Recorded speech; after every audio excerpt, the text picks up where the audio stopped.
Israel ने गजा city में ground operation यानी जमीनी हमले शुरू कर दिए हैं। सीएनएन ने मंगलवार सुबह 2 इजरायली अधिकारियों के हवाले से इसकी पुष्टि की है और यह हमला गजा सिटी के बाहरी इलाकों से शुरू हुआ। यहां रात भर इजराइल के हवाई हमले भी जारी रहे और इन हमलों में 41 लोगों के मारे जाने की खबर है। इजरायली सेना की एक अधिकारी के मुताबिक अब तक लगभग 3,20,000 लोगों ने शहर छोड़ दिया है और इजराइल के रक्षा मंत्री इजराइल काट्ज ने सेना बंधकों की रिहाई और हमास की हार के लिए बहादुरी से लड़ने की बात कही है। काट्ज ने कहा कि गजा जल रहा है, सेना पूरी ताकत से आतंकियों के ठिकानों पर हमला कर रही है।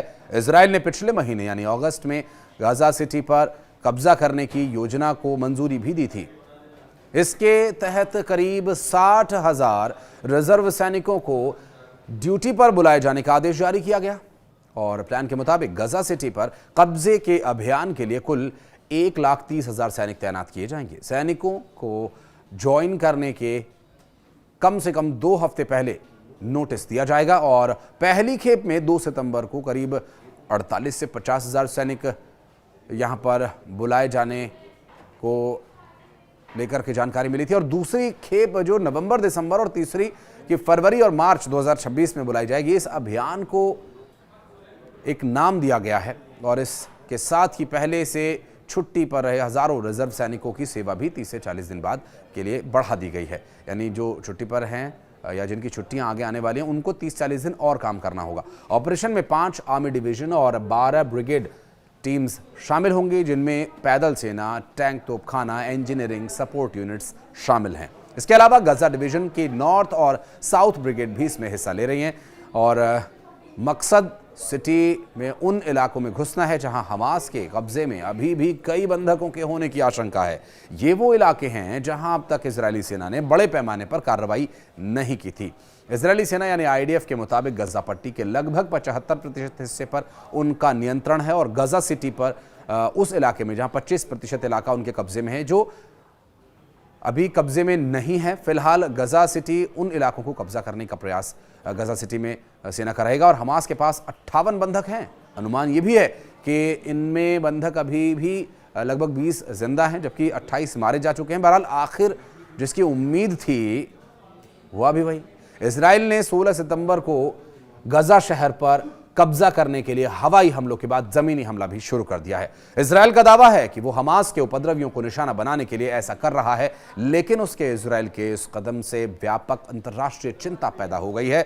संयुक्त राष्ट्र ने इसे गजा में नरसंहार के रूप में इसकी निंदा की और एएफपी की रिपोर्ट के अनुसार संयुक्त राष्ट्र आयोग ने इजराइल पर फलस्तीनी क्षेत्र में नरसंहार करने का आरोप लगाया और कहा कि प्रधानमंत्री बेंजामिन नेतन्याहू और अन्य वरिष्ठ अधिकारियों ने अपराध को चिंगारी दी है। इजरायली सेना ने रात भर गजा शहर पर भारी बमबारी की और सैनिक गजा के सबसे बड़े शहरी केंद्र में गहराई तक चले गए थे। इजरायली सेना के प्रमुख लेफ्टिनेंट जनरल इयाल जमीर ने कहा कि पिछले 24 घंटे में राजनीतिक क्षेत्र के साथ व्यापक चर्चा के बाद आईडीएफ यानी सेना ने गजा शहर में अपने अभियान को काफी विस्तार दिया है। हम जमीनी सेना सटीक हमलों, उच्च गुणवत्ता वाली खुफिया जानकारी के साथ क्षेत्र में गहराई से काम कर रहे हैं। हमारा उद्देश्य हमास पर तब तक हमले को बढ़ाना है जब तक कि उसकी निर्णायक हार न हो जाए।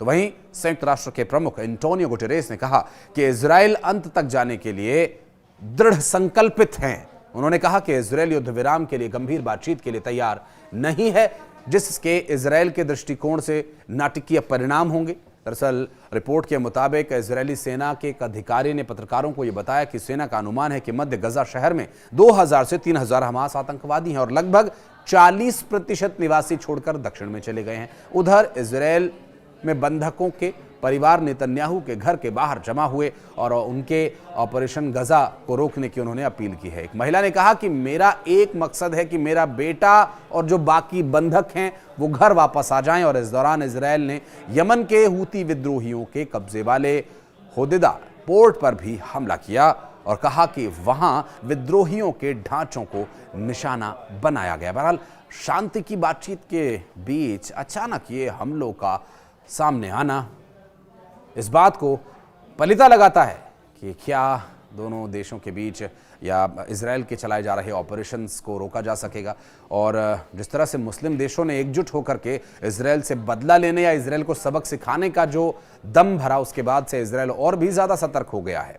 बहरहाल अब देखना होगा कि मुस्लिम देशों की एकजुटता कब होगी, वो एक अलग विषय है। लेकिन इजराइल कितना सतर्क है कि उसने इस ऐलान के साथ ही हमले और बढ़ा दिए हैं। क्या ये आने वाले वक्त में शांति की ओर मार्ग को प्रशस्त करेगा या फिर ये युद्ध यूं ही चलता रहेगा? कुछ कहना है तो आप कमेंट सेक्शन में आकर अपनी प्रतिक्रिया दे सकते हैं। धन्यवाद।